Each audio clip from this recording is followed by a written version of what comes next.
පවක් තමන්ගෙන් අතින් වුණාට පස්සේ ඒක දැනගත්තට පස්සේ ආයෙ කරන්න එපා.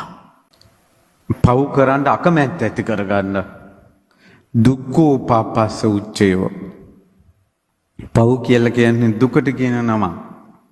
බෝධිරාජ කුමාරයා කෝකනද පහය කියලා ලස්සන මාලිගාවක් හැදුවා. එයා බැඳලා ටික කාලයක් දරුවෝ නැහැ. ඊට පස්සේ බෝධිරාජ කුමාරයාට හිතුණා පරීක්ෂණයක් කරන්න. බුදුරජාණන් වහන්සේට දානෙට ආරාධනා කළා සුදු පාට පාවඩයක් එළුවා. මාහට දරුවෝ ලැබෙනවා නම් මේ පාවඩෙන් බුදු සමිඳු වඩිනසේක්වා. බුදු සමිඳු වැඩම කරනවා. දුවේ පුතේ බුදු සමිඳු වඩින මාවතට මලක් දැම්මත් ඒ මල දාපු කෙනාගේ හිත බුදු සමිඳු දන්නවා. පාවඩ එළපු කෙනාගේ හිත දැක්කා. බුදු සමිඳු වැඩියේ නැහැ. තුන් පාරක් ආරාධනා කළා ස්වාමීනි භාග්‍යතුන් වහන්සේ වඩිනසේක්වා. වැඩියේ නැහැ.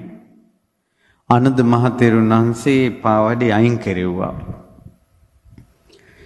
බුදුරජාණන් වහන්සේගෙන් පස්සේ ආනන්ද මහ තෙරුන් වහන්සේ අහනවා ඇයි ස්වාමීනි වැඩියේ නැත්තේ? ආනන්ද මේ පාවඩේ එළුවේ දරුවෙක් ලැබෙන අදහසින්. ආනන්ද ඔය බෝධිරාජ කුමාරයයි ඔහුගේ බිරිඳයි කලින් ජීවිතෙත් එකම ජෝඩුව කිව්වා. බලන්න එකම ජෝඩු යන්නේ සංසාරේ මරාගෙන රණ්ඩු වෙවි සැක කර කර තෝතෝකි කිය රණ්ඩු වෙවි එකම ජෝඩු යනවා සංසාරේ. මෙයාලා මුහුදු යද්දී ආනන්ද මුහුද මේ නැව පෙරළුණා. ලෑල්ල කෙල්ලිලා මේ ජෝඩුව දූපතකට සෙයන්දෝනා. අතිශයින් බඩගිනි ඒ දූපත කුරුළු දූපතක්. පොඩි ගස් තියෙන කුරුළු දූපතක්. චූටි කුරුළු පැටව කුරුළු බිත්තර හැම ගහකම තියෙනවා. මෙයාලා බඩගින්නට කුරුළු බිත්තර කුරුළු පැටව කෑවා. මෙයාලා මේ දූපතේ ඇවිදගෙන ගියා. පළතුරු තියනවා දැක්කා. අල වර්ග තියනවා දැක්කා. මේ පළතුරුත් කෑවා බිත්තරක් කෑවා. අල වර්ග කෑවා අර කුරුල්ලෝ රකින්න බිත්තරක් කෑවා.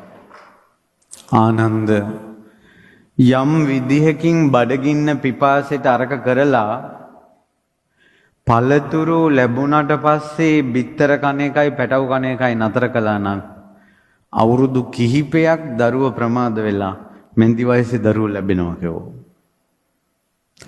එයාලගේ පුරුද්දත් ඇරියේ නැහැ කිව්වා. ඒ නිසා දරුවෝ ලැබෙන්නේ නැහැ කිව්වා.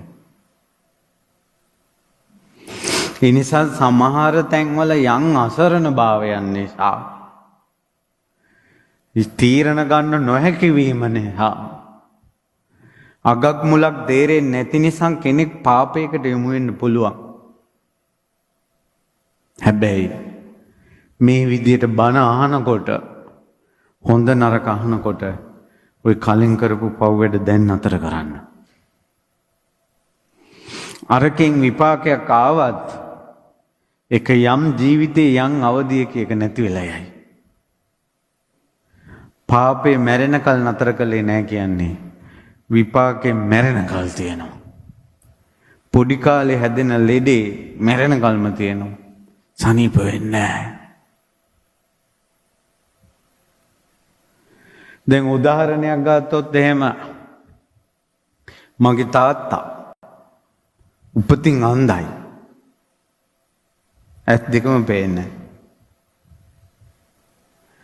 ඒත් අවුරුදු 10 දින් වගේ දොස්තර කෙනෙක් මේ ළමයාව ගෙන්නන්න ගිහිල්ලා ඇස් දෙකම දාලා ඇස් දෙකම පේනවා.